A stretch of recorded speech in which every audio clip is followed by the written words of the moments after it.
अरे मैंने ये ऐसी गलती कर दी, ऐसा गुनाह कर दिया कि लोगों का तो छोड़ो, अब तो मुझे भगवान भी माफ नहीं करेंगे। हमारे जीवन में कभी ना कभी ऐसा विचार जरूर आता है ना। भगवान पूर्ण रूप से पूर्ण मात्रा में सर्वगुण संपन्न है, ये तो हम सब जानते हैं। ईशोपनिषद में बताया गया है कि ओम पूर्णमदम पूर्णमिदम, भगवान पूर्ण है और उनकी सृष्टि भी पूर्ण है। तो अब ये तो हम समझ गए हैं कि अगर भगवान पूर्ण है तो उनके अंदर गुण भी पूर्ण मात्रा में होंगे। भगवान परम कृपालु है, परम दयालु है और इसीलिए वे पूर्ण रूप से क्षमा करने में भी सक्षम है।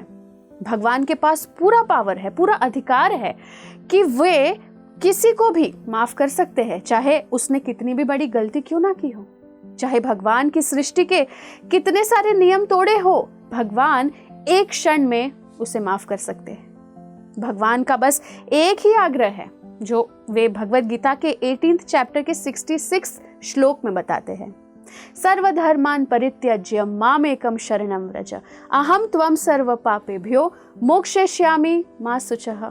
इस श्लोक का मतलब है कि भगवान इसमें कह रहे हैं कि सभी प्रकार के धर्मों को छोड़कर आप मेरी शरण में आए, मैं आपके सभी पापों को मुक्त कर दूंगा, डरिए मत।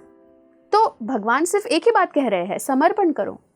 इसका मतलब कि अगर हम अपनी गलतियों को स्वीकार करके भगवान की शरण में जाए, उनसे क्षमा मांगे, प्रार्थना करें, तो वे स्वयं हमारे सारे पापों को नष्ट कर देंगे।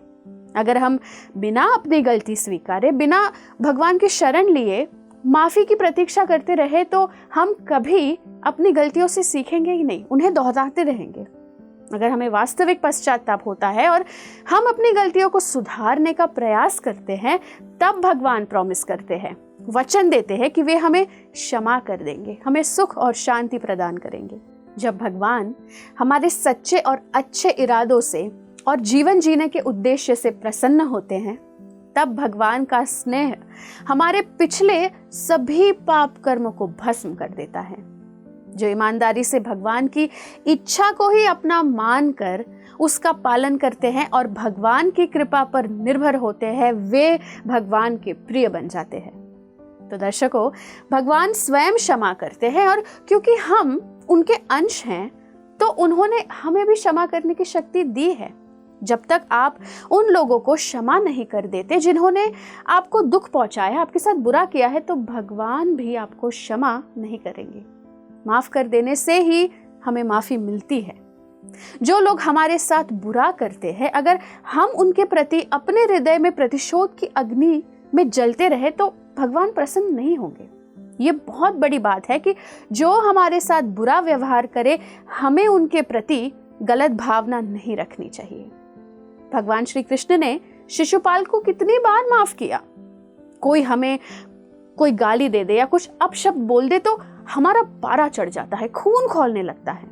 लेकिन शिशुपाल ने भगवान श्री कृष्ण को 100 गालियां दी, तब तक भगवान ने सहन किया और उसे माफ करते रहे।